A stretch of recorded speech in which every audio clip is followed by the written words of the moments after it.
Bien, vamos a arrancar entonces, vamos a seguir con nuestro texto del primer amor, todavía nos faltan más o menos unas 9 páginas. No creo que lo acabemos hoy, de pronto lo acabamos de hoy en 8 días, hemos estado leyendo un promedio de unas 4 o 5 páginas por sesión, lo cual no está nada mal, y tampoco tenemos afán como lo hemos dicho desde los Diapsalmatas. Vamos a seguir leyendo el texto del primer amor. Me encontré esta versión del primer amor en inglés. Es un texto, repito, me parece un poco corto, son como 14 páginas, pero oye, es lo que encontré. Es lo que encontré, es el texto del First Love y pues ahí es un scan de Google. Acá tenemos como un poco la referencia de dónde fue tomado. Y obviamente algunos de los nombres cambian, ¿no? Acá se presenta Livingston, Emily.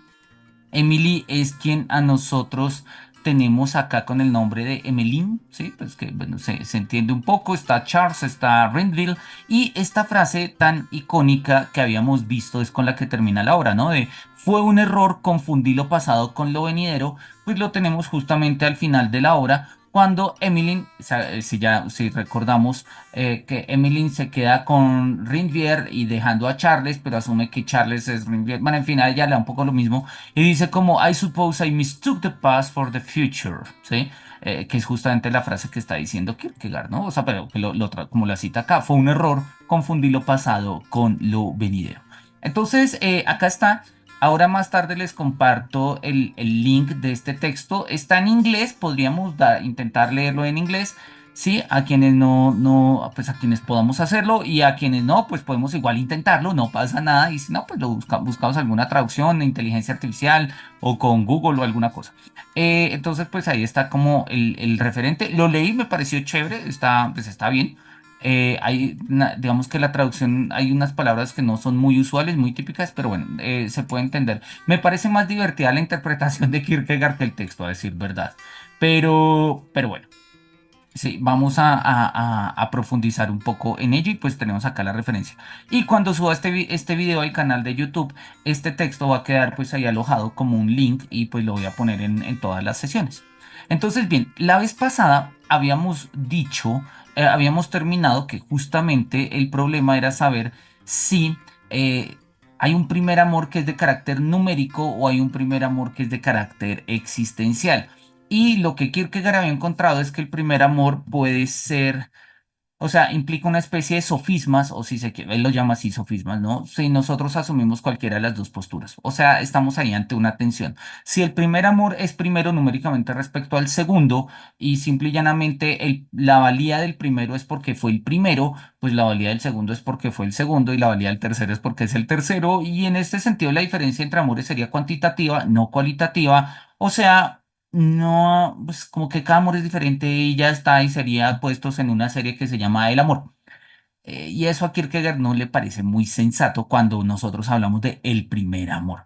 Y si decimos que el primer amor es de orden cualitativo, pues caemos en un sofisma porque entonces el último amor siempre va a ser el primer amor, ¿sí? O sea, si hablamos del primer amor como se habla de un primer principio, o sea, como lo fundamental, como lo primero en mi vida, sí, entonces lo primero en mi vida es el amor, porque el amor es primero, es el primer amor. Entonces, pues le quitamos el carácter ordinal, numérico, pero en ese sentido, pues el último amor siempre va a ser el primer amor. O el amor actual siempre va a ser el primer amor. Y a Kierkegaard le parece que eso está un poco raro. Entonces no le convence ninguna de las dos interpretaciones, aun cuando ambas tienen buenos argumentos. Podríamos hablar acá una especie de paralogismos de la razón a propósito del amor. Y habíamos terminado acá, ¿no? El interés de la pieza gira en torno a Emmeline y a su ilusión. Procurar en ella una colisión es tarea fácil. O sea, hacer caer a Emily es fácil. Me permitiré ahora establecer una relación entre los otros tres personajes, ¿no? Con la excepción de Charles, para ver cuán lejos podemos llegar. El padre desea ver a Emily casada y mantenida, ella rechaza toda proposición y por fin aquel propone al joven Rindville, lo recomienda con mayor efusión que a ningún otro, sí, incluso muestra un semblante decidido. Emmeline confiesa que ama a otro al saber a Charles. Rinville llega, recibe la carta, concibe la idea de hacerse pasar por Charles, ¿no? Eso es como el triángulo amoroso que está ahí. Ustedes recuerdan que básicamente lo que hemos visto es que Emmeline se había comprometido desde chiquita con Charles. Charles se fue, por allá se casó y tuvo su vida y demás, pero para ella Charles siempre fue su primer amor. Cuando, sí, la ilusión de Emmeline y la mistificación de Charles. Charles quería cambiar, transformarse, volver a llegar allá para ser Emmeline. Y le habla a Rinville. Rinville es un amigo de Charles y cuando él se entera, pues llega a la casa de Emmeline y Ringold se hace pasar por Charles. De tal manera que cuando Charles llega, y ya su puesto está ocupado, así que a él le toca hacerse pasar por Ringold. Entonces ahí hay una especie, ¿cómo es que se llamaba esta película de Disney de juego de cambio de personalidades? Sí, algo así, ¿no? Entonces donde pues uno se hace pasar por otro y viceversa. Y pues Emmeline al final decide, si bien ella ama a Charles, aun cuando el nuevo Charles no le parece que sea el antiguo Charles, pero es Charles, así que asume que es Charles. Y cuando se revela que no, pues ama al otro, pero cuando sabe que ese está casado, entonces le queda fácil renunciar a su ilusión, pero mantiene la ilusión del Charles falso, o sea, de Rindle. Esto es raro, claro, por eso es lo que Kierkegaard dice, ¿sí? El interés de la pieza gira en torno a Emmeline y así a su ilusión. Y los otros personajes están un poco ahí, ¿no? Pero Kierkegaard dice, bueno, ya hemos hablado de Emily, vamos a hablar de estos personajes. Hasta aquí la pieza ha funcionado con tres personajes sin menoscabo de una de las situaciones más graciosas que en ella tienen lugar, la escena del reconocimiento. Puedo aprovechar de inmediato la circunstancia para mostrar cómo escribe que todo surja en la situación. Emily nunca llega a desahogar su sentimentalidad en el monólogo, sino siempre en el diálogo y en la actuación. Nunca se le oye suspirar a solas por Charles. Solo cuando el padre se impone con vigor se ve obligada a confesar, lo cual contribuye a que su sentimentalidad tenga una mayor repercusión. Nunca se le oye repasar para sí sus reminiscencias de amor en un monólogo. Esto solo sucede en la situación. Su simpatía le dice enseguida que Rinville es Charles y así reconoce con él todos sus viejos recuerdos. Una situación más graciosa resulta casi impensable. ¿Sí? Claro, sí. En el momento, sí, la simpatía le dice que Renville es Charles y entonces empieza a vincular estos recuerdos a él. Pero pues no es él, pero pues los vincula. Por eso es el tema ahí del reconocimiento. Una situación más graciosa resulta casi impensable. Renville tiene mucho mundo y con la ayuda de unas pocas aclaraciones acerca del estado espiritual de Emmeline, ve pronto que su primo Charles es una figura muy nebulosa y mítica. Ella ha pintado para su fantasía un cuadro de Charles ajustable a cualquiera. Y yo creo que esto es una premisa muy importante y lo vamos a mirar ahora más adelante. Sí, ella ha pintado para su fantasía un cuadro de Charles ajustable a cualquiera, como aquellos rostros que pintaba uno de los Meriden múltiples de Müller, los cuales se ajustaban a cualquier húngaro. ¿Sí? O sea, el primer amor de Emmeline era Charles, pero era un Charles a medida de cualquiera que se le pareciera a Charles. O sea, digamos, tenía un espectro amplio, ese Charles, ¿no? El retrato de Charles era tan abstracto como los Gesichter, los rostros nacionales de aquel pintor. Este retrato, unas cuantas fórmulas genéricas y una breve estrofa para no olvidar, constituyen el beneficio de su formación novelesca. A Rindville le han facilitado en gran medida la falsificación, perdón, a Rindville le han facilitado en gran medida la falsificación en la cual ha obtenido el éxito, todo el éxito que cabía esperar. Sería incluso posible destruir una comedia basándose en estos tres personajes y en su mutua relación. Rindville se habría dado cuenta de que, por más que gozara de las simpatías del padre, era mucho más importante agradar a la hija, ante cuyo gesto se doblegaba en casa de Dernvier. Dernvier era la tía, la hermana del papá, donde ella vivía, ¿no? Así, aquel decidiría seguir haciéndose pasar por Charles, lograría situarse en la familia y tendría la oportunidad de hacerse con la joven. Contaría incluso con el dominio de Emmeline sobre el padre, y una vez ella hubiera forzado el permiso de este, Rinville debería ingeniárselas para hacerse con la joven hasta el extremo de que ella no volviese a vacilar.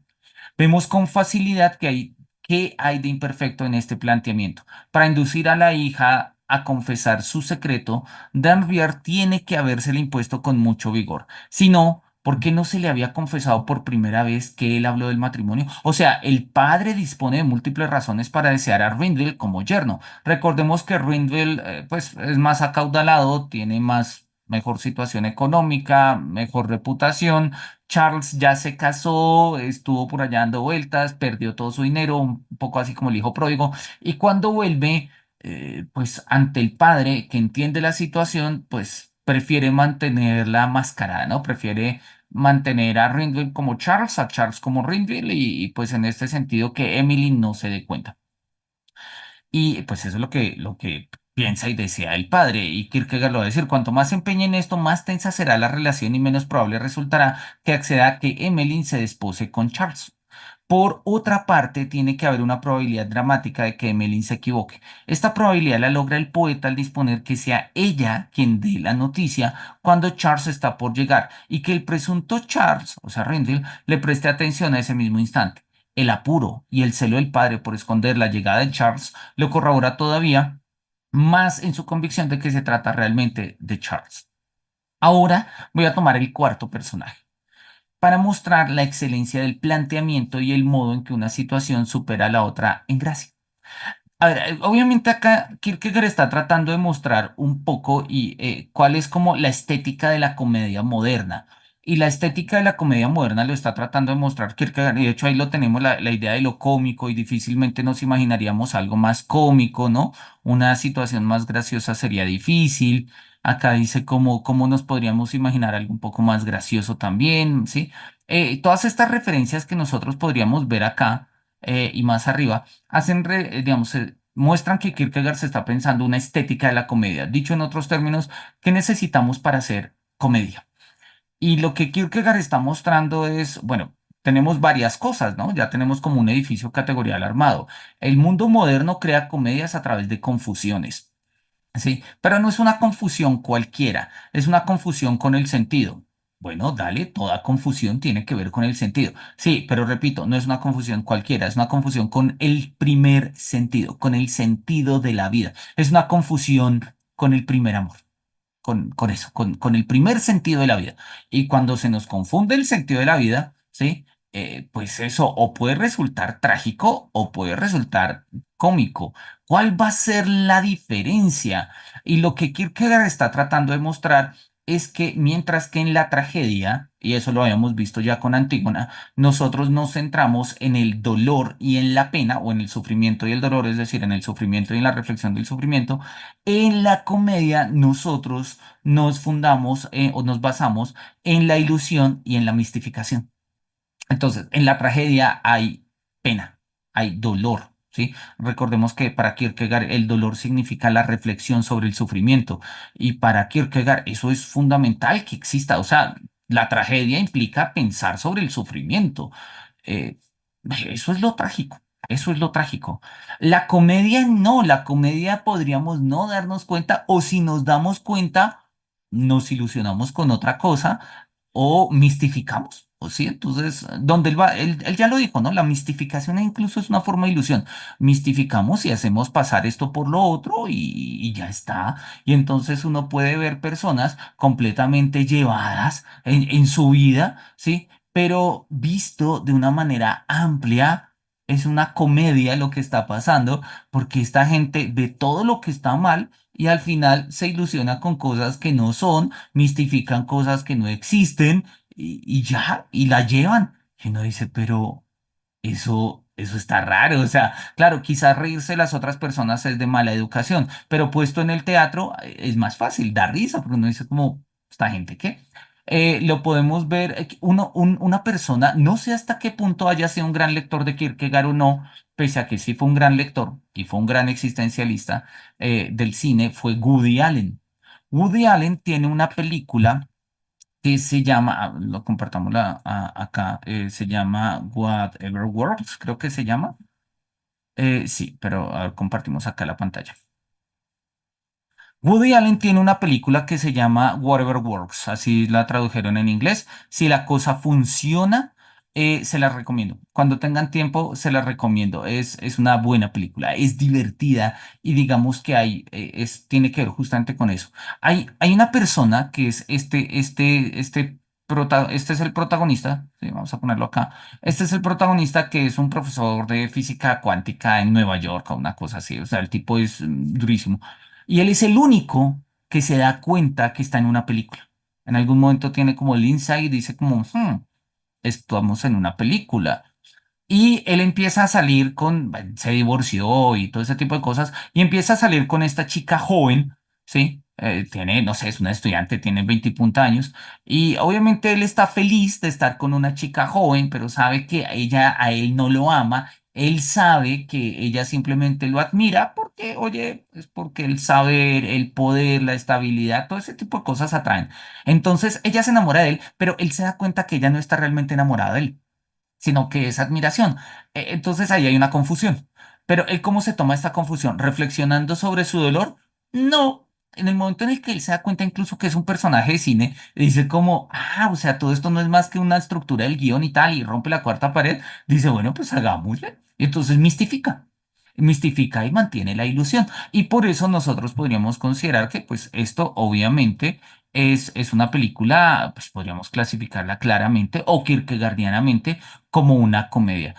Salió en el 2009 y, oye, valdría la pena verla. Hace rato no la veo. De hecho, y la he mencionado un par de veces, valdría la pena volver a verla. Valdría la pena volver a verla. Listo, volvamos a Kierkegaard. Y bueno, no sé si quedó claro. Si hay alguna duda, pues lo vamos charlando. Pero repito las distinciones entre tragedia y comedia desde la estética kierkegaardiana. ¿Sí? Pues hasta ahora en lo que hemos leído. Mientras que la comedia tiene que ver, perdón, mientras que la tragedia tiene que ver con la conciencia del sufrimiento en términos de pues, pena y dolor. La comedia tiene que ver con la confusión del sentido de la vida, que se transforma o que se acepta o que se vive en términos de ilusión y mistificación. ¿Sí? Y ahí está el asunto. Sigamos, dice acá, Charles corre a casa como el hijo pródigo para lanzarse a los brazos de su tío, desembarazarse de la prima y conseguir que alguien salde sus deudas. Pero para lograrlo, denme un segundo, listo.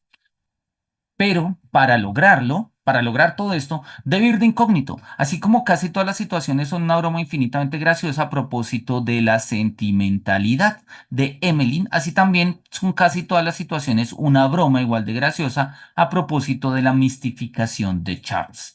Este llega a casa lleno de confianza en sus dones para la mistificación. Cree que es el quien maneja la intriga, quien mistifica, y sin embargo el espectador ve que la mistificación ya está en marcha antes de que Charles haga su entrada. Claro, ya Rindle llegó, ya Rindle cambió todos los papeles. Charles cree que él dice, no, listo, yo llego, hago cuadro ahí con mi tío, Emmeline, y esto lo resuelvo así, sí, me voy a hacer pasar por tal y tal. Y cuando él llega, pues ya eso está cambiado, ya o sea, incluso la mistificación que propone Charles no es más que una ilusión. Y el Kierkegaard ya lo había dicho. En el fondo, la mistificación de Charles no es más que o sea, es parangonable a la ilusión de Emily, porque pues Charles no la logra. Charles no logra hacer estas transformaciones. Cree que es él quien maneja la intriga, quien mistifica, y sin embargo el espectador ve que la mistificación ya está en marcha desde antes de que Charles haga su entrada, pues Rindville ya se ha hecho pasar por Charles. La intriga arrastra consigo a Charles. La mistificación de Rindville empuja a Charles a los adentros de su mistificación, y sin embargo, Charles cree que de él proviene todo. Es ahora cuando la pieza cobra vida con la petulancia de un cruce casi delirante de situaciones.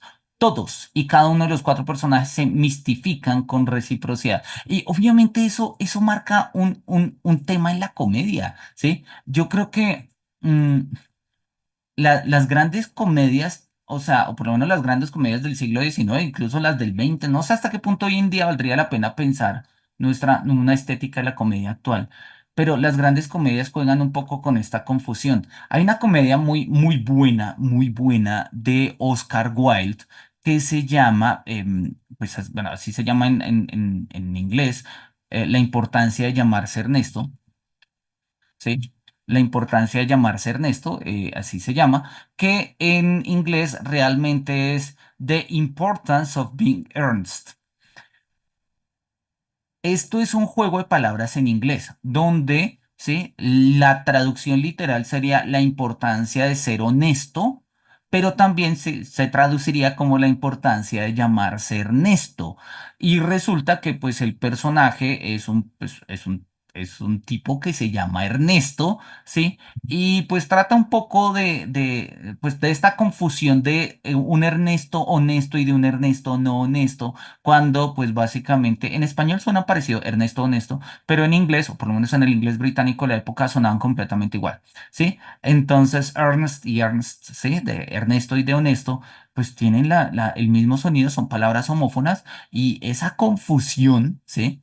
Eh, pues resulta divertida y repito, pues valdría la pena como mirarlo, ¿no? Claramente es una comedia y pues la presentación del texto lo dice. Vale la pena que la lean, es divertidísima. Nunca la he podido ver en teatro, el teatro está hecho para verse. Me encantaría algún día verla, pero cuando tengan la oportunidad, véanla. Es una cosa maravillosa. Y si no, léanla. De hecho, hay película de la importancia de llamarse Ernesto, no sabía. Oscar Wilde, la cinta fue dirigida por Oliver Parker. Ok, pues, no conozco a ninguno de ellos. Listo, vamos al texto de Kierkegaard. ¿Sí? Todos y cada uno de los cuatro personajes se mistifican con reciprocidad. Ahí está el quid. Emily quiere a Charles. Charles quiere desembarazarse de ella. Charles, el mistificador, no tiene noticia de que Rendell se hace pasar por él e intenta por todos los medios habidos, perdón, y por haber hacerse con la joven bajo ese nombre.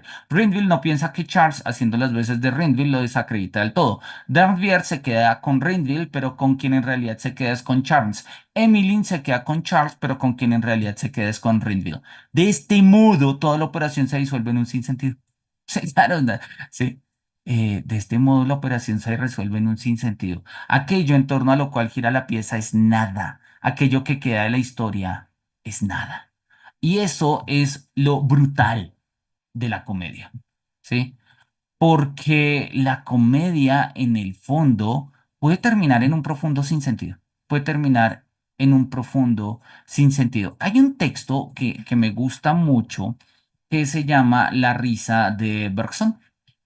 Bergson, creo que acá lo tenemos, sí, La risa, Henry Bergson, sí, La risa, ensayo sobre la significación de lo cómico. Bergson es un filósofo del siglo XIX, comienzos del XX, si mi memoria no me falla. A ver si acá nos dicen fechas de cuando nació. Esto está al revés, por alguna razón ahí, pero me interesa es el final. Dice, sí, el final, lo siguiente, dice justamente al final Bergson.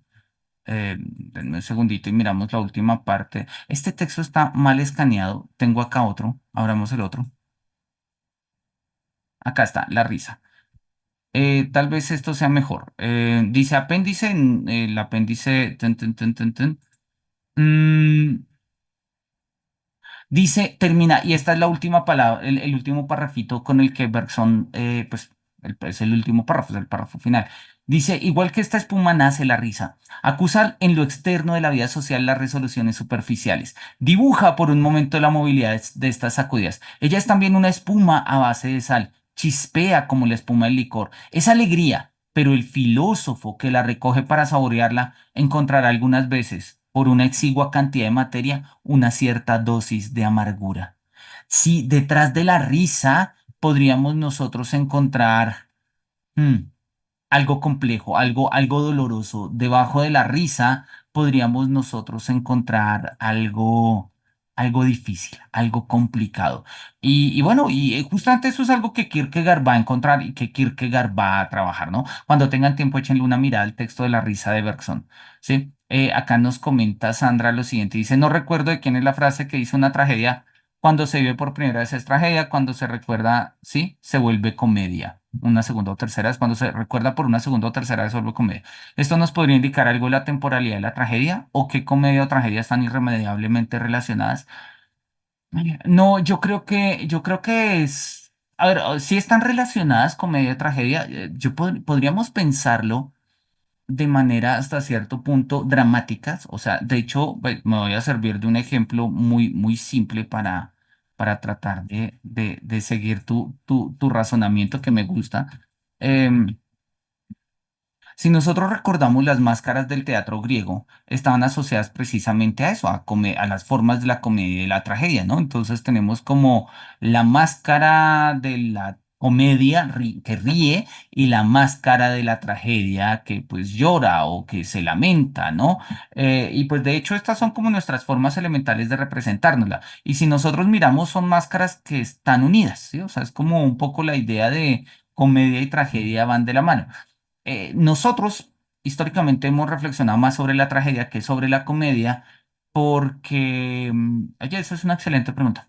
De hecho, valdría la pena preguntarnos por qué, ¿sí? Y tal vez estoy yo asumiendo simple y llanamente evidencias, perdón, circunstancias históricas que pues no responden con la realidad, pero que responden con nuestros archivos. Se mantienen los textos de la tragedia que escribió Aristóteles sobre la tragedia. Se asumen que Aristóteles escribió textos sobre la comedia, pero esos textos no se conservan. De hecho, la novela de El nombre de la rosa de Humberto Eco trata justamente de eso, de que en una abadía medieval se conservaba la única, digamos, la única copia, el único libro que quedaba de la comedia de Aristóteles. Y estaba envenenado y todos los que lo leían morían y bueno, ahí está, cuando tengan tiempo la película o el libro del nombre de la rosa. Em, entonces yo creo que lo que tú estás diciendo, Sandra, tiene pleno sentido. Yo creo que sí vale la pena reconocerlo en estos términos, ¿sí? Que tragedia y comedia están vinculados y me gusta esta comprensión vinculadas en términos de una temporalidad. Yo no sé hasta qué punto podríamos pensar que la tragedia se vive en tiempo presente y la comedia en tiempo pasado, ¿sí? O sea, la comedia es lo que vivo la primera vez que ocurre y la segunda vez, ¿sí? Cuando se recuerda es comedia. Eh, Podríamos pensarlo así. Sí había escuchado la frase, no sé de quién es, pero sí recuerdo haberla escuchado. Yo creo que podríamos ponerlo un poco más amplio, ¿no? Yo creo que la tragedia se da cuando no somos capaces de salir del plano puramente reflexivo, mientras que la comedia se da precisamente cuando nosotros somos capaces de poner ese campo reflexivo entre paréntesis, ¿sí? Y digamos que la misma existencia nos lanza un poco más allá. Quiero mostrarlo de dos maneras. Hay un autor que se llama Plessner, es un filósofo alemán muy importante en el comienzo, finales del siglo XIX, comienzos del XX, divulgador de la obra de Dilthey justamente, y muy conocido porque él estableció, digamos, como uno de los pilares fundamentales de la antropología filosófica contemporánea. Él tiene un texto sobre la risa y el llanto, ¿sí? Sobre la risa y el llanto. Y yo creo que es un texto muy, muy bonito. Yo lo leí, no sé si de hecho lo tenga acá en español para mirarlo. Miremos un segundito. Em, Dice, no lo tengo. Habrá que buscarlo. Yo recuerdo haber leído apartados del texto en alemán, nunca lo he leído entero. Oye, no está del todo caro, 13 euros. Valdría la pena mirar si lo podemos conseguir. Y él va a decir, ¿sí? Miremos a ver acá un poquito si nos da alguna descripción. Él dice, el presente libro desarrolla esta concepción hallando en ella una fecunda aplicación práctica. La risa y el llanto forman parte de las posibilidades miméticas del hombre ante los desafíos que le plantea su condición excéntrica. El análisis de sus obras, de sus opuestas formas expresivas, revela ambos fenómenos como respuestas a situaciones límites del conocimiento humano. Plessner y uno de sus discípulos intelectuales, que va a ser Marquardt, van a decir que la risa es una forma de razón inclusiva o incluyente, al igual que el llanto. Es decir, aquello que no podemos entender, no lo reímos. Y de aquello que no podemos entender, lo lloramos. Pero reírnos y llorarnos no son formas irracionales de abordar aquello que no logremos entender, sino al contrario, es una forma de incluir en un ejercicio más o menos reflexivo, ¿sí? El asunto, reflexivo porque, pues justamente lo que él está diciendo, nuestra condición excéntrica hace que nos riamos de lo exterior, no lloremos por lo exterior, pero al reír y al llorar por eso lo volvemos interior. Y entonces lo metemos dentro del ejercicio reflexivo y uno dice, espérate, es que yo me reí tanto de eso. ¿Qué fue? ¿Por qué fue? ¿Por qué fue que me dio tanta risa? Lo pongo en el horizonte reflexivo. Eso me hizo llorar, me dolió, de verdad, sí, listo. Pero ¿por qué me hizo llorar? empiezo.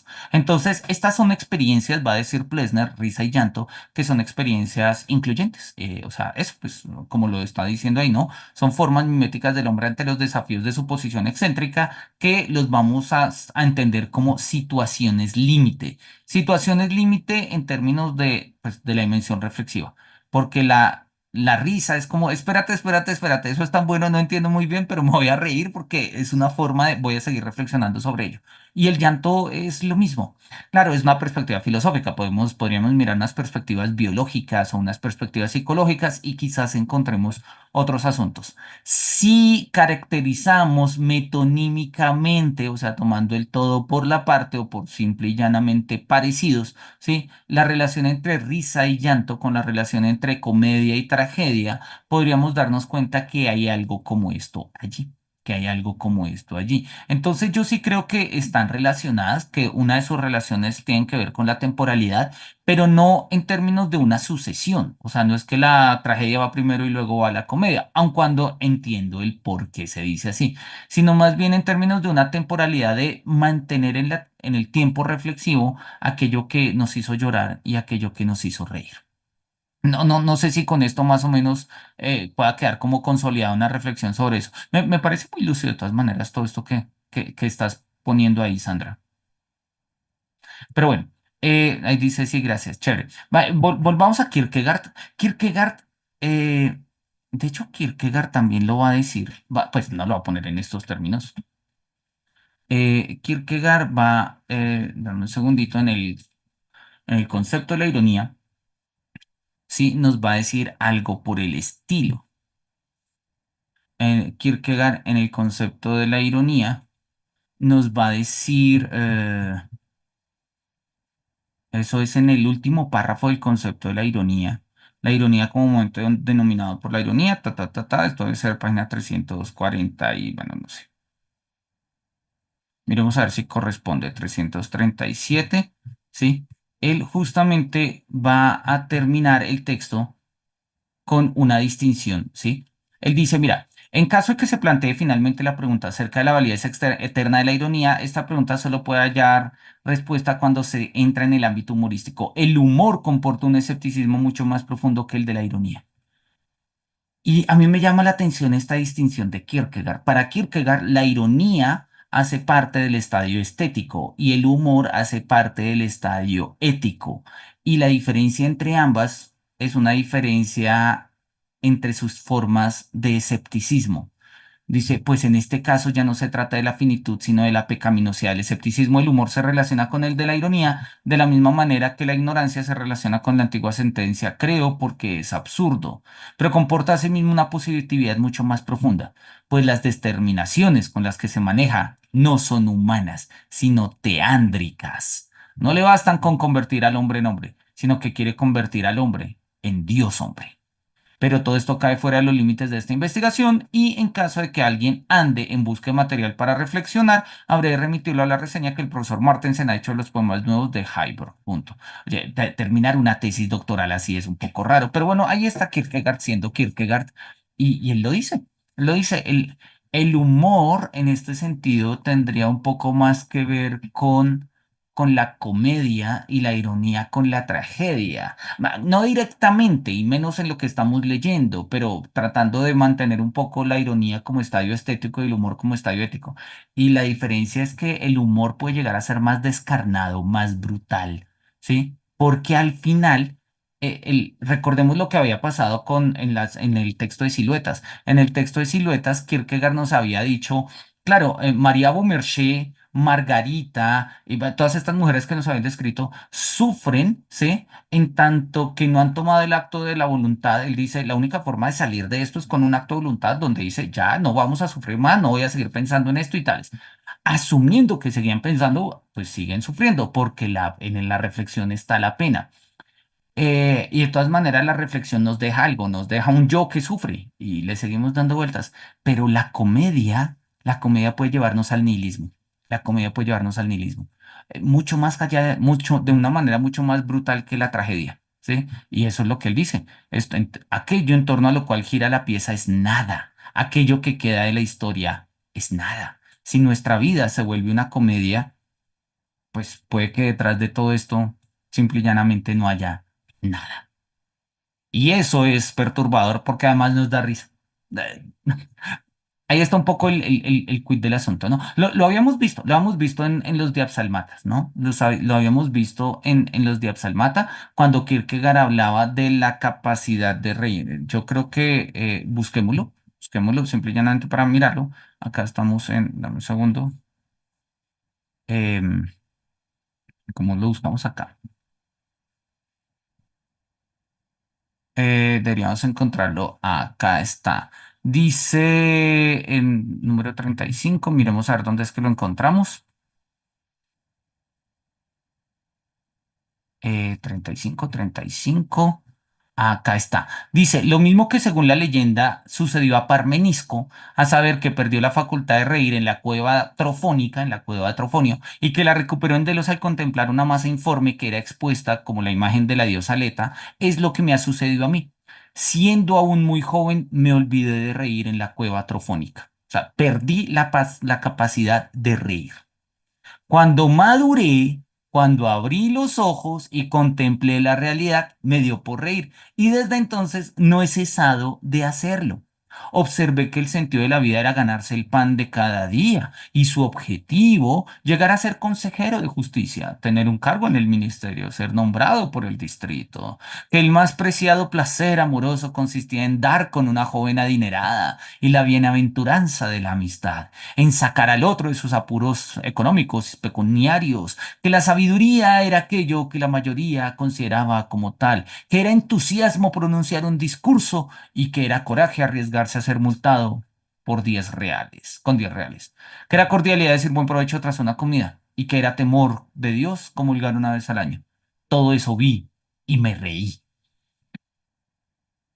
Oye, está describiendo la vida humana, pues sí, eso es lo que hacemos. Los seres humanos buscamos trabajo, tratamos de tener una reputación, buscamos pareja, ojalá no son cargas, sí, ni emocionales ni económicas, buscamos amigos, buscamos parches, tratamos de hacer algo, tratamos de relucir, contamos nuestros riesgos, nos inventamos nuestros chismes, nos inventamos, sí, historias, a veces incluso nos exponemos por la anécdota y al final de eso. Sí, sí, lo miro y me río, o sea, eso no tiene nada de fondo, pero es nuestra vida humana, es nuestra vida humana. Claro, el problema es que la risa termina cubriendo, ¿sí? Termina cubriendo, como lo decía Bergson, algo de un núcleo de amargura, ¿sí? Y esta amargura, pues Kierkegaard lo dice de manera escueta, es una postura nihilista, una postura nihilista. Y de hecho a nosotros nos queda más fácil encontrar nihilismo en la comedia que en la tragedia, porque en la tragedia el carácter reflexivo mantiene el sentido roto, pero el sentido pues, de la existencia en medio de lo que no se da, lo que se espera o demás. En la comedia, como todo es una confusión y todo nos da risa, pues, pues simple y llanamente puede que no pase nada. Y esto es una consecuencia de un nihilismo, ¿sí? Latente en la comedia. Y a mí me parece que esto es muy interesante y muy lúcido por parte de Kierkegaard. Bien, sigamos. Seguimos acá, dice, Emily y Charles van a su encuentro mutuo y sin embargo ambos llegan al extremo opuesto al deseado. Ella acaba consiguiendo a Rainville y él, que pretendía mistificar, acaba desvelándolo todo. O sea, no la logra. En cualquier teatro en el que se ha llevado a escena el primer amor parecen abundar las risotadas, pero yo me atrevo a asegurarle al público que acude al teatro que nunca se ríe lo suficiente. Nunca se ríe lo suficiente. Oye, me encanta esto. ¿Sí? Yo creo que hay que ponerlo como máxima de vida filosófica para bien y para mal, ¿no? Si yo dijese a una persona rememorando una vieja narración que riese a pierna suelta, que o bien estaba loco o que estaba leyendo o quizás mejor que asistía a la representación de El primer amor, no me parecería estar diciendo más de la cuenta. En ocasiones nos reímos de algunas cosas y en ese mismo instante nos arrepentimos de ello. Pero las situaciones de esta pieza son de tal género que cuanto más nos imbuimos en ellas, más ridículas, más graciosas nos parecen. Dado que la situación es ahora ridícula, más no poder, las réplicas graciosas de por sí tienen una magnífica repercusión. Que escribe tiene una gran capacidad para escribir réplicas, es de sobra conocido y no necesita ser mencionado. Se le admira por ello, pero se le admira más aún por la virtuosidad con la que logra adaptarlas a la situación, de modo que se desprenden de la situación y a la vez la iluminan. Si en alguna contada ocasión su réplica es un poco menos correcta, de inmediato se provee de indulgencia en virtud de su gracia. Valga recordar aquí que no me refiero a todas las piezas de Scribe, sino solo a el primer amor, solo al primer amor. Listo, esto me inquietó, no me acordaba de la premisa y me parece muy importante. Nunca se ríe lo suficiente, lo cual, teniendo en cuenta que a la base de la risa hay una postura nihilista, eh, podríamos decirlo con Derrida, nunca se tiembla lo suficiente. Tal vez valdría la pena escribirnos un texto sobre risa y temblor, en términos kierkegaardianos, derridianos, ¿no? Muy existenciales. Al ser añadido el cuarto personaje, se produce una fermentación perfectamente dramática en la trama. No es preciso temer, ya que a la trama haya de faltarle vida, sino más bien que a la vida que hay en ella llegue a ser demasiado petulante y reacia para obedecer a las riendas. Toda situación requiere su tiempo, pero la que nos ocupa nos permite captar la inquietud interior de la pieza. Que en esto escribe es un maestro es lo que mostraré ahora. Como conclusión, al recorrer las diversas situaciones por separado. El lector me disculpará si soy demasiado prolijo. Esto se debe a los celos que siento de escribe y a la desconfianza que me inspira el lector. Buenísimo. Mis celos, describe, me susurran al oído que nunca va a ser comprendido lo suficientemente bien. Mi desconfianza hacia el lector va, me lleva a creer que en algunos lugares precisos no lo capta todo. En general, se cree que lo cómico es más cosa del instante que lo trágico. Uno se ríe de ello y luego lo olvida, mientras que con frecuencia uno retorna a lo trágico y se sumerge en ello. Lo cómico y lo trágico pueden consistir o bien en réplicas o bien en situaciones. Mira que ahí justamente ya nos empezó a abordar esta relación a la cual nos habíamos adelantado. O sea, habíamos estado haciendo spoilers. Algunas personas prefieren detenerse en la réplica, la guardan en la memoria y retornan a ella con frecuencia. Otras prefieren detenerse en la situación, reconstruirla para la memoria. Estos últimos son naturalezas contemplativas. Estos tampoco negarían que una situación cómica resulta tanto más satisfactoria para la intuición, sí, que cuando es una situación correcta, le tienta a uno más a sumergirse en ella que una trágica. He oído y leído muchas tragedias, pero de ellas tan solo puedo recordar alguna que otra réplica que además me ocupa bien poco. En cambio, puedo instalarme y sumergirme quedamente en la situación. Pondré un ejemplo. Cuando Clerchen en el Egmont de Goethe, no sé, nunca lo he leído, así que no sé muy bien de qué va, se entera de que Egmont está preso, aparece para hablar a los holandeses, para moverlos a rebelarse. Está convencida de que su elocuencia los sacudirá y sin embargo los holandeses resisten como buenos holandeses, intactos, atentos solo a esquivarla. Ahí tenemos la nota 42, vamos a ver si nos cuenta algo, la nota 42. Véase el drama de Goethe-Egmont. ¿Sí? Escena tal en el texto de Goethe, ¿ok? Y acá tendríamos la ilusión de Don Quijote, bueno, no nos dice mucho más. Bien. Entonces dice, los holandeses resisten como buenos holandeses y pues básicamente tratan de evitarla. Nunca he podido recordar una sola palabra de su réplica. La situación, por el contrario, me resultó inolvidable desde el mismo instante en que la vi por primera vez. En cuanto a situación trágica, es perfecta. Uno creería que la bella joven, poética en virtud de su amor por Egmont, está inspirada por el íntegro ser de Egmont, es capaz de mover el mundo entero, pero ningún holandés la comprende. El alma descansa en una situación como esta con una tristeza infinita, pero descansa. La contemplación se encuentra en perfecto sosiego. La situación cómica tiene sin duda una subsistencia similar para la contemplación, pero al mismo tiempo en su interior la reflexión se encuentra en movimiento y cuanto más descubre es como si la situación cómica se volviese más infinita en su interior, más vueltas le da a uno la cabeza y sin embargo uno no puede dejar de mirar fijamente dentro de ella. Entonces mira que de una u otra forma está diciendo pues, lo que estábamos charlando, ¿sí? Eh, la tragedia termina fijándose un poco en un escenario, en una situación muy específica. Y a partir de ella nosotros pues la rememoramos, ¿no? ¿Cómo es que lo dice él? Nos quedamos en las réplicas, la volvemos a traer a colación, la representamos y demás.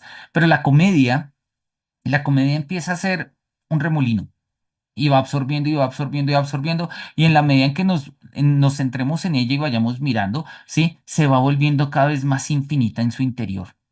¿Sí?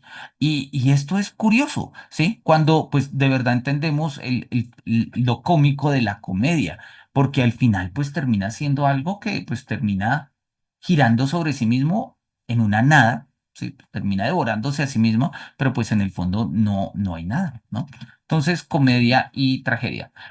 Yo creo que ahí nosotros todavía, digamos, tenemos como una especie de dificultades categoriales. Y es que para nosotros comedia y tragedia son o géneros dramáticos o géneros cinematográficos o literarios, si se quiere. O sea, se lee en términos de la producción artística y a veces sacarlos de esos términos es difícil. O sea, nos quedamos con que, pues sí, esto es una comedia y esto es una tragedia y tiene el formato de la comedia y tiene el formato de la tragedia. Y Kierkegaard nos está invitando, como pues en general lo haría cualquier filósofo que haga una estética, a pensar un poco más amplio cómo la comedia y la estética atraviesan los escenarios de la misma vida. Pero bueno, las situaciones del primer amor son justamente de este género. La primera impresión que ofrecen tiene ya un efecto cómico, pero cuando uno la reproduce para la intuición, la risa se hace más silenciosa, pero la sonrisa más declarada y casi resulta imposible desviar de ellas el pensamiento. Oye, esto me encanta. Esto me encanta, ¿sí? El paso de la risa a la sonrisa, ¿sí? Yo creo que esto es algo que valdría la pena mirar. Hace muchísimos años,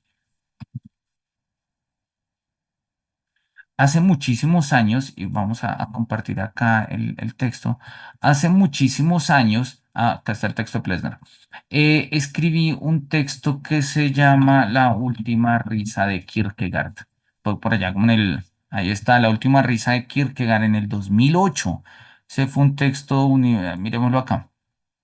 Y en este artículo, pues, ahí les dejo por si quieren echarle en algún momento una mirada, ¿sí?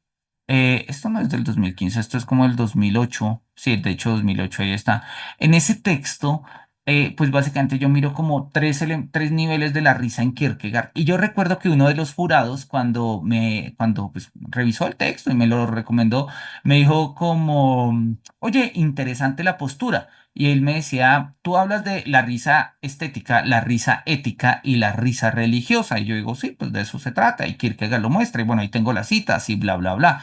¿Sí? Porque justamente eso es un poco la idea, ¿no? El cristiano ríe. Dice Kierkegaard, el cristiano se ríe del balance que hace la gente cuando enumera las tragedias del mundo. El cristiano dice como, pues, no tiene, o sea, te va a decir algo de verdad que es dramático. Eso está en el Tratado de la Desesperación o enfermedad mortal, como se llama. Y uno de los jurados me decía, el cristiano más que reír sonríe. El cristiano más que reír sonríe. Me pareció interesante, me acuerdo que me recomendó algunas lecturas, no recuerdo si las hice o no, la verdad, pero ya pasados tantos años, sí, valdría la pena volverlas a hacer. Y vuelvo ahorita y me encuentro que esa misma reflexión estaba en Kierkegaard. Seguramente en ese momento no lo había leído o no lo tuve en cuenta, en este momento tampoco lo recordaba. Y me parece muy bonito que digamos, este tránsito de la risa a la sonrisa, digamos, ocurra, pero no ocurra claramente en el contexto de lo trágico, sino que ocurra en el contexto de lo cómico. ¿Valdría la pena hacer una especie de fenomenología de la sonrisa? O sea, sí, la descripción de los sentidos que tiene la sonrisa para la conciencia humana en el marco de una experiencia de la vida.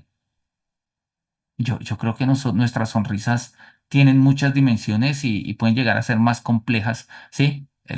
Puede llegar a ser, creo yo, mucho más compleja la sonrisa que la misma risa, que la misma risa. Pero bueno, ahí tenemos como temas para pensar y para escribir. Lo es como una comedia prudente, la sonrisa.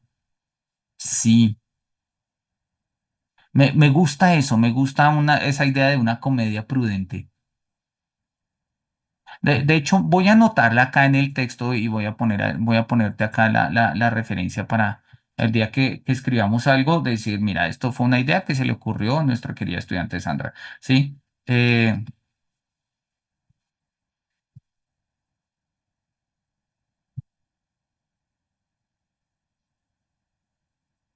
Listo, me suena interesante, me parece muy lúcido, me parece plenamente lúcido eso que estás diciendo, la sonrisa como una comedia prudente. Chévere.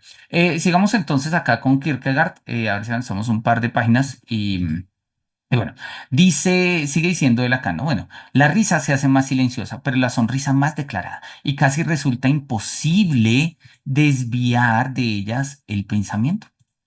Casi parecería imposible, porque es como si se fuesen convirtiendo en algo todavía más ridículo. Quizás algún que otro lector no esté familiarizado con este silencioso goce de la situación que se da cuando uno escudriña en su interior del mismo modo que quien fuma tabaco escudriña en el humo. Escribe no tiene la culpa de eso, de ser así es el lector el culpable ante escribe. Y por eso es que él es celoso, porque es que la gente no entiende escribe. Entonces, venga, les explicamos.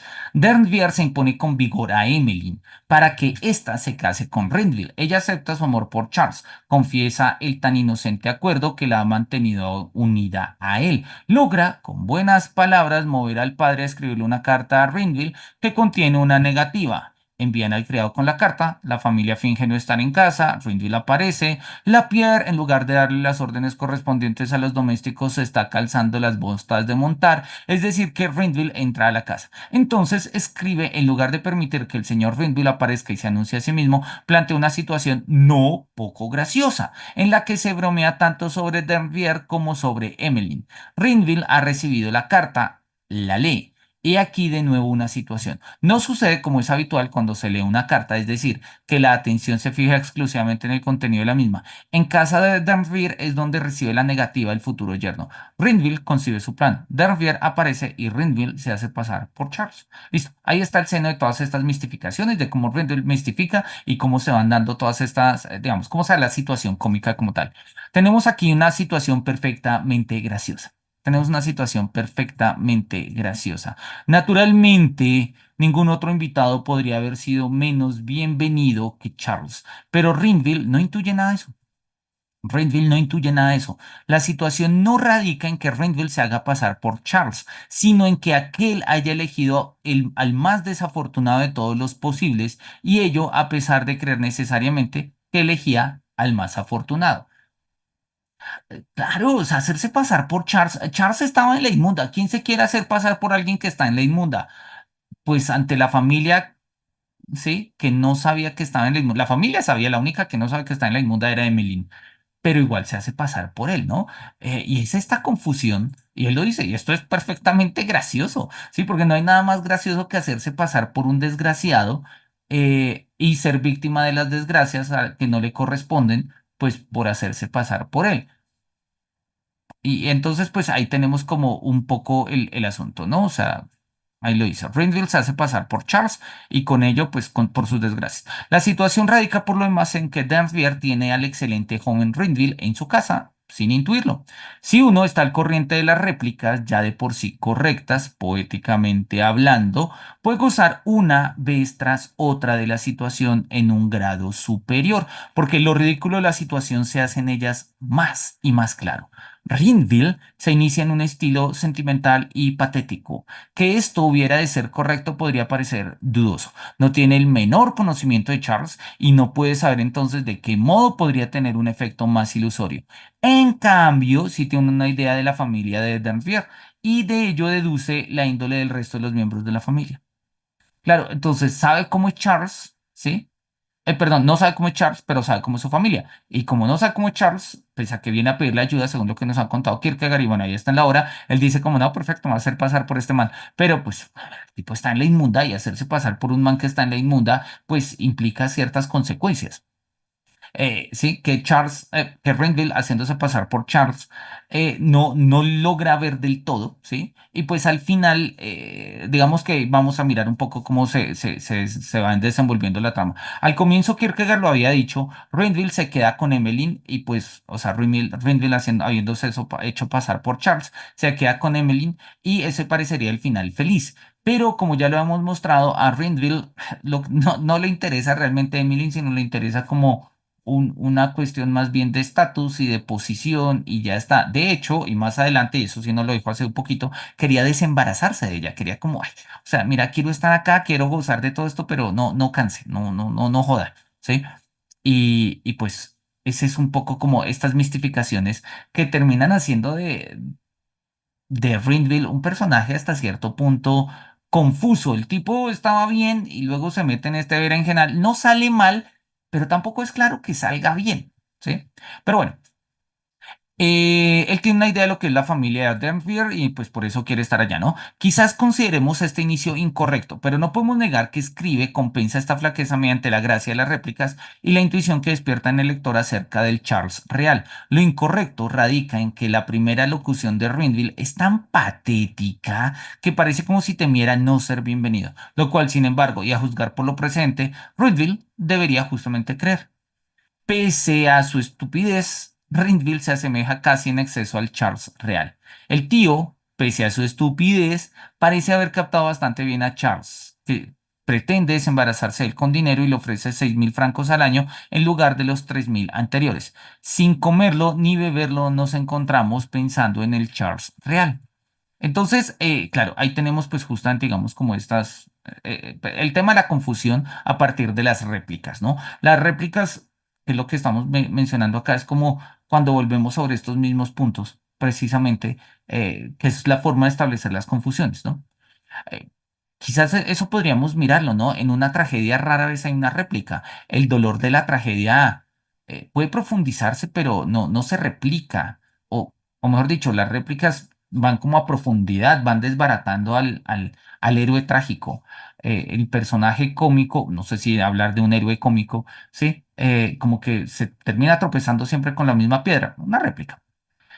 Él se hubiera considerado dichoso y hubiera aceptado feliz la oferta. Toda la escena habría finalizado con el mismo patetismo con el que se inició. Él se habría lanzado a los brazos de su tío y habría exclamado, sí, los lazos naturales y sanguíneos son sagrados. Renville, en cambio, no se da por satisfecho con ello, persiste en el tono inicial. El mismo al que Lea Charles se habría expresado de no haber necesitado los 6.000 francos. El tío decide entonces hacerlo suyo de buenas maneras, ganárselo. Y para ello le explica con toda franqueza el estado de la cuestión, canta sus alabanzas para con Rindle y éstas se convierten en una parodia a causa de la situación. La situación alcanza su clímax cuando Derrier le confía a Rindle que él le ha sido destinado a ingeniar alguna tarea mediante la cual dará a conocer a Rindle a Emmeline sin que ésta sospeche nada. Y acá tenemos una nota de Kierkegaard. En rigor, la obra bien podría finalizar acá, pensará tal vez algún lector atento, pues ¿qué podría resultar más simple salvo que Rindle se descubriese ahora ante el viejo Derrier, logrando de este modo ceñir dos vientos, ya que ante Emmeline habría pasado por Charles y ante Derrière por lo que es en realidad, es decir, por Renville. Bien, la contraposición es excelente. Derrière quiere ingeniar es una treta. Esa treta ya la ha ingeniado Renville. O sea, y vuelve y juega, ¿no? Mientras que Charles quería mistificar, Derrière quería mistificar, Renville ya ha mistificado. Pero la mistificación de Renville tampoco es tan buena, ni tan genial, ni tiene el final tan feliz que él mismo quisiera. Entonces tampoco es tan útil, ¿no? Entonces, vuelve y juega. Terminamos en nada. La treta de Renville instituye la situación y en esta se oye la réplica de Denvier. Denvier confiesa no estar muy dotado de inventiva, que su treta es bien simple y que si Charles no tendría la bondad de marcharse. Si esa treta surte efecto, Denvier habrá hecho poco más o menos lo más estúpido que podía hacer. Sin embargo, Renville no se va. Bien al contrario, aparece Emmeline con el aviso de que un tal señor Zacarías desea hablar con su padre acerca de Charles, el cual puede llegar de un momento a otro. El apuro del padre lo delata todo y ella reconoce a Charles. Con este planteamiento, el poeta ha sacado un buen provecho. O sea, reconoce a Charles que es Renville, ¿no? Al falso. Ese es el punto. Con este planteamiento, el poeta ha sacado un buen provecho. El primero con quien topa el presunto Charles es el tío. Este debe ser considerado como quien resulta más fácil de engañar. Es estúpido, está inquieto por si Charles viene y por ello es demasiado propenso a creer en la certeza de este penoso acontecimiento. Ni en sueños podría ocurrírsele que alguien pudiera hacerse pasar por Charles. O sea, el tío no se la imagina. O sea, bueno, el tío de Charles, o sea, el papá de Emily Darvier, no se lo imagina, ¿no? O sea, no se imagina que alguien se esté haciendo pasar por Charles. Recordemos que Charles se fue a los 8 años y está regresando a los 20 y punta. O sea, puede ser cualquiera, como lo había dicho, ¿no? Es una silueta genérica que le cabe a cualquiera, ¿sí? Y eso no solamente le pasó a Emily, le va a pasar también a Charles, a Darvier, ¿no? Al papá.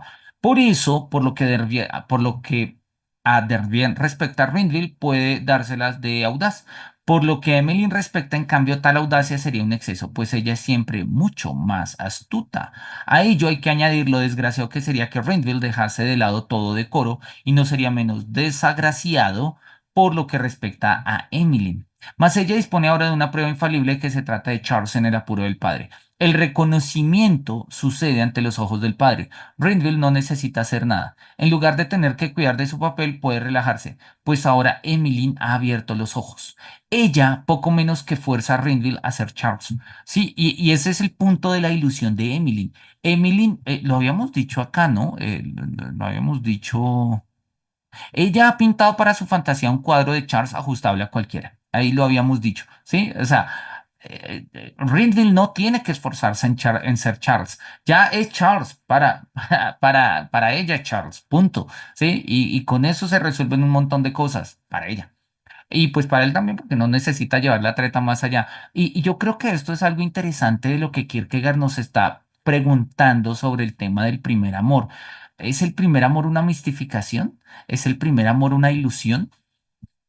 ¿Será que cuando nosotros hablamos de amor y de primer amor, sea cualitativo o cuantitativo, ya dijimos los problemas que ambas versiones tienen, ¿será que nosotros hemos hecho esto una fantasía en la que cualquiera cabe, pero pues como es mi fantasía, pues queda perfecto a mí? O como lo va a decir en esta otra página, acá, ¿sí? Forzamos a la otra persona a caber en nuestra figura de primer amor. Al final de cuentas, como lo dicen por ahí, uno no se enamora realmente tanto de las personas como de las ideas que uno tiene de ellas, ¿no? Y muchas veces uno no se desencanta de una persona, sino se desencanta de una idea. Y es más difícil amar personas reales que ilusiones, porque ilusionarnos depende de nosotros, es más fácil, es más fácil. Y si estamos hablando del primer amor, oye, pues hablar del primer amor en términos de una ilusión es muy fácil. Y eso es lo que pasa acá con Emily. La ilusión de Emily o sea, la ilusión es tan poderosa que es mistificante.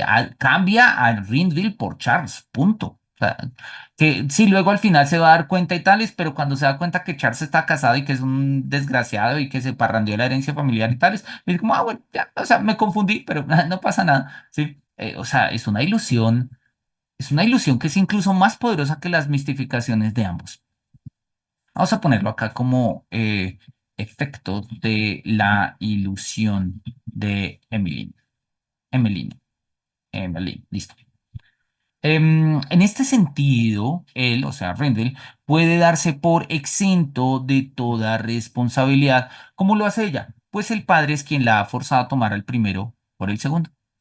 Mediante este planteamiento, o sea, tomar a Rendell por Charles, mediante este planteamiento el poeta ha esparcido una cierta delicadeza por toda la situación que la priva de toda indecencia y la convierte en una inocente burla. La situación no es menos graciosa que la anterior. Dervier está del todo perplejo y sin embargo es él quien ha dado pie a todo lo sucedido y ayudado a Rendell a superar la dificultad de hacerse pasar por Charles ante Emmeline. Claro, Greenville llega ante el papá de Emmeline y dice, bueno, yo soy Charles y tales, y el papá está como, esto está como raro, pero como así y tales. Y claro, a ver, él dice, el papá se las va a pillar. El papá es el papá, obviamente el papá se las va a pillar. Pero Kierkegaard lo ha dicho muchas veces, el tipo era un estúpido, ¿sí? Estúpido en términos Lo decía desde el comienzo, ¿sí? Lo único que realmente le ponía un centro al tierra era su hija. De lo demás, el tipo pues tenía plata, pero no era muy hábil en el mundo. Y Rindy le está tratando de maquinar cómo logra hacer esto. Y en este momento se le aparece Emmeline. Y Emmeline fuerza, creo que la palabra acá es fuerza a Rindy a hacer Charles. Entonces ya, pues Rindy queda relajado y ya el papá queda embarcado también en la misma idea. La situación instituye además una parodia de la anterior. El tío no ha podido reconocerlo de inmediato. El tío no ha podido reconocerlo de inmediato. Por el contrario, ella sí. O sea, ella sí ve ahí, ay, mira, llegó Charles. Esto se lo explica gracias a un curioso sentimiento que, sin embargo, no sabría qué era. Pero se trataba como de una voz que le susurraba. Él está ahí. Esta es seguramente la voz del padre que lo delata todo. Se lo explica por simpatías que no puede declarar ante su padre, pero sí ante la tía Judith. ¿Quién es ahora el más listo? Dervier, que no lo conocía, que nada presagiaba, pero que ahora lo conoce, o Emmeline, que lo conoce de inmediato. Cuanto más nos detenemos en ello, más ridículo resulta. La réplica ayuda de nuevo al espectador a imbuirse en lo ridículo de la situación. Tras la réplica de Emmeline, donde confesaba haber tenido aquel curioso sentimiento, sigue la de Dervier. Por mi parte, no tenía el menor presagio, y si él no me hubiese dicho su nombre con todas las letras, una réplica como esta vale su peso en oro. Es tan natural y simple, y sin embargo, quizás solo uno entre 10 autores dramáticos poseen la suficiente sensatez y buen ojo como para hacer que surja en favor de la situación. Un autor dramático corriente hubiera hecho recaer toda la atención en Emmeline. En la escena anterior hubiera dado ya por concluido el reconocimiento de Charles por parte de Denvier. No habría suscitado esta concurrencia y en cambio esto es lo que contribuye a que la situación sea tan graciosa. Resulta cómico que Emmeline reconozca inmediato a Charles en Rindle, pero la presencia de Dervier contribuye a que la situación sea irónica. Está allí, en pie, como un bobo que no capta nada. Sí. Esto hasta serviría para un epígrafe de un trabajo, mira. ¿Y qué resulta más fácil de explicar? ¿Que Emily lo presagiara todo o que Dervier no presagiase nada? O sea, están ambos ahí.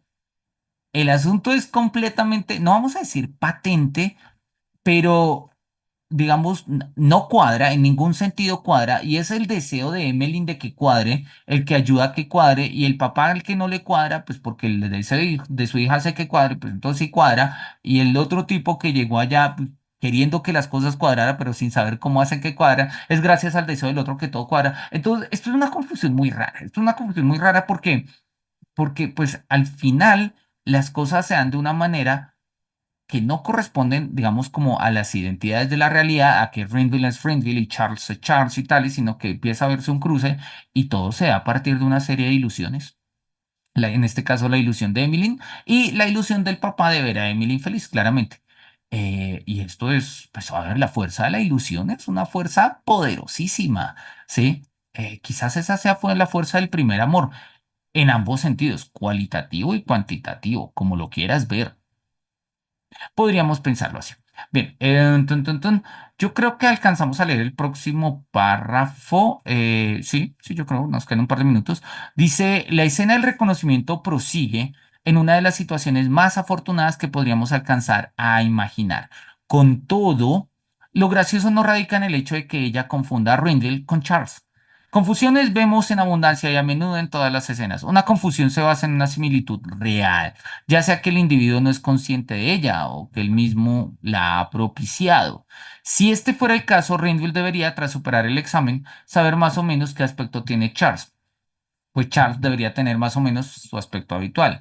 Sin embargo, este no es ni mucho menos el caso. Una consecuencia tal sería una tontería. Lo gracioso radica en que Emily reconoce en Renville a alguien que no conoce. ¿Sí? Sí, eso es lo gracioso y a mí me gusta como lo dice acá. Lo gracioso no radica en el hecho de que ella confunda a Charles con Renville. Lo gracioso radica en que ella reconoce en Renville a alguien que no conoce, porque recordemos que Charles se fue cuando tenía 8 años. Y pues si ya llega y tiene 20 y punta de años, pues ¿quién es Charles? No tiene la más remota idea. Y uno dice, ay, sí, claro que sí, es que yo siento que es él. Oh, ¿verdad? Claro, tal vez uno no, pues, o sea, no está bien reírse de la gente, pero si lo ponemos en el teatro nos podemos reír de ello o nos ponemos en el cine y uno dice, o sea, es un personaje profundamente cómico y es una situación profundamente cómica la que se da en esta confusión, no en la de confundir el de uno por el otro, sino en la de reconocer en alguien a alguien que no se conoce. Lo gracioso no radica en que ella reconoce a Rinfield, sino en que ella no conoce a Charles. Este es el quid. Este es el quid del asunto y a mí me parece que es muy, muy lúcido y quizás acá podríamos darnos cuenta que mientras que la tragedia exige de cierta manera un tipo de reflexión, de meditación, de conocimiento, la comedia en su confusión tiene una ilusión, no un conocimiento. O sea, lo gracioso, lo cómico, es que ella reconoce algo que no conoce. Y yo creo que en ese sentido es que el amor resulta cómico, ¿no? Porque uno cómo sabe cuando está enamorado. Pues porque uno reconoce que está enamorado. Pero ¿qué significa reconocer que sabes qué es el amor? No, pero yo sé cuando estoy enamorado. Ok, mira, y si eres feliz, chévere, pero si uno termina sufriendo por eso, pues raro, ¿no? Por lo menos cómico, sí, pues algo hay ahí, algo extraño. Y este es justamente como un poco el asunto, ¿no? Yo creo que me gusta esto, me gusta pensar que el quid de la comedia no está únicamente en la confusión, sino que va, repito, un poco más allá o un poco más a la base, si se quiere, y más allá de la confusión de pensar que A es B, es reconocer a B en A sin saber qué es B, sin tener ni idea qué es B. O sea, el quid de la comedia o el quid de lo gracioso no es más que la ilusión y el deseo profundo de la ilusión. Lo mismo que le ha sucedido a Renville habría de sucederle a todo hombre en las mismas circunstancias, a saber, que ella lo habría tomado por Charles Walsh. Esto es increíble. Sí, o sea, si, no, si me le aparezco a Emily y allá y dice, ay, mira, llegó Charles, llegó de Colombia, ¿sí? Habla raro y tales. Ella confunde a Renville con alguien que no conoce y este es innegablemente un tipo muy gracioso de confusión.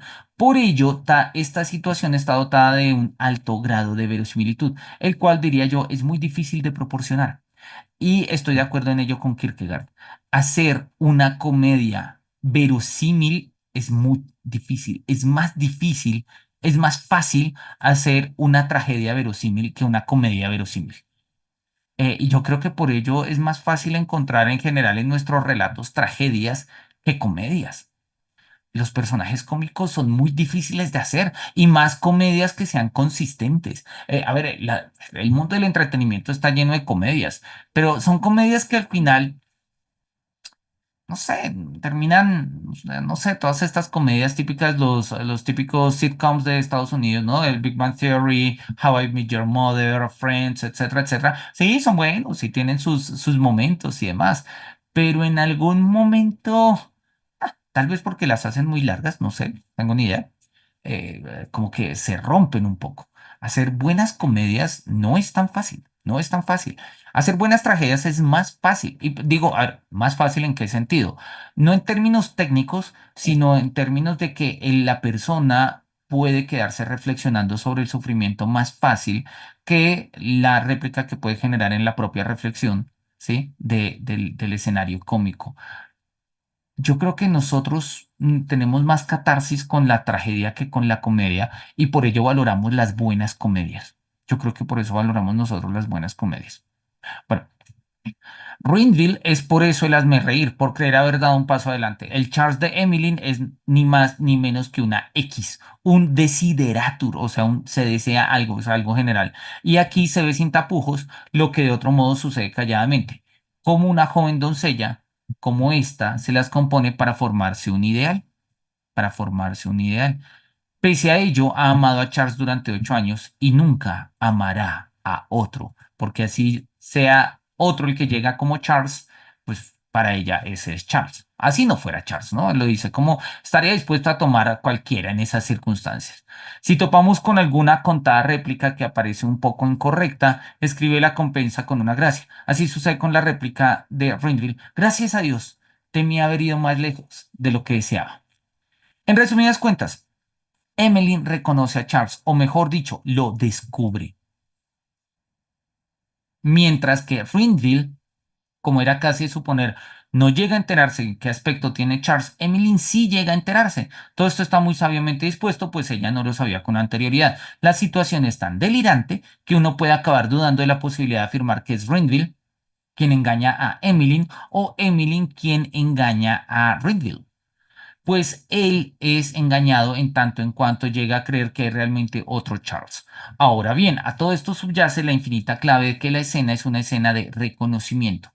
La situación es tan demencial como lo sería una réplica de alguien que, no habiendo visto nunca su propia imagen, la primera vez que la contemplase en un espejo dijese, me reconozco de inmediato. ¿Sí? Claro, puede llegar a ser tan demencial como esto. Y me gusta este apartado final, porque es un tema, el tema del propio reconocimiento es interesante. Claro, Rindle se hace pasar por Charles, Emily ve en él a Charles, pero Rindle no sabe cómo es Charles, pero Emily sí. Y de un momento a otro, Emily tiene más claro quién es Rindle haciéndose pasar por Charles que Charles. O sea, que Rindle, perdón. Y a tal punto que Rinville pues se vacía, queda vacío, no sabe muy bien, no puede ser Rinville porque es Charles, pero no sabe cómo es Charles. En cambio, Emily la tiene clarísima. Y él pone, Kierkegaard pone eso, mira, esta confusión es tan loca, que es como si uno se mirara al espejo por primera vez y uno dice, claro, yo soy ese.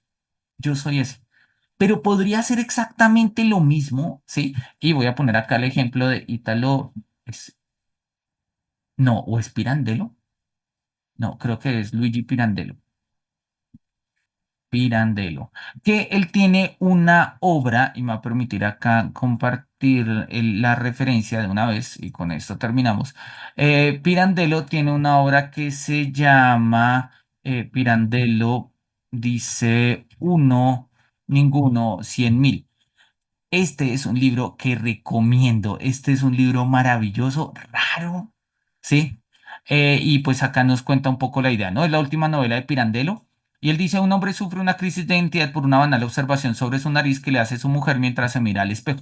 A partir de ese momento, el espejo le volverá la imagen del otro, del hombre que no es, sino que parece ser, el individuo que no es uno, sino 100.000. Alguien con tantas personalidades como los demás puedan atribuirle. El tipo se levanta por la mañana, va a trabajar y está ahí en el baño lavándose los dientes y se queda mirando y dice como, ve, no sé si a ustedes les ha pasado que una vez se mira al espejo, es como, no sé, me veo algo raro.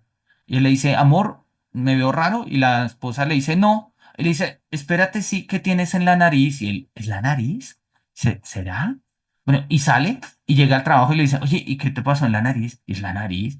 Y empieza a ver, y cada vez que el tipo se refleja en el espejo, su propia imagen empieza a hacérsele más extraña, más extraña, más extraña, y al final el tipo no se reconoce, ¿sí? Y cada quien le está viendo cosas distintas y pues es una crisis de identidad loca. Eso podría ser claramente una comedia si el tipo se armara una ilusión de identidad en medio de toda esta confusión, pero es una tragedia precisamente porque no lo hace. No sé hasta qué punto digamos ser tragedia, pero bueno, cuando tengan tiempo, échenle una lectura a Uno, Ninguno y 100.000. Es una obra bien, bien simpática, muy divertida, divertida y vale la pena. Dice, mira, que nos demoramos leyendo las 5 horas. Ok, bueno, esta gente ya es muy pro, hasta te vende los libros diciendo cuánto nos vamos a gastar leyéndolo. Bueno, pues, ¿por qué no? ¿Por qué no? Bien, vamos a dar por terminada nuestra sesión acá. Oye, leímos bastante, nos quedan básicamente 4 o 5 paginitas. Yo creo que la próxima sesión lo terminamos. Nos escribe Sandra acá que tiene mucho que pensar, tenemos mucho que pensar al respecto. El primer amor lo reconocemos porque ya lo hemos pensado, deseado, idealizado. Somos unos dementes. Sí, es una situación demencial. Sí, me gusta eso. Sí, yo creo que el primer amor es una situación profundamente demencial, profundamente demencial. Eh, pero oye, somos humanos y la demencia está en nuestra parte.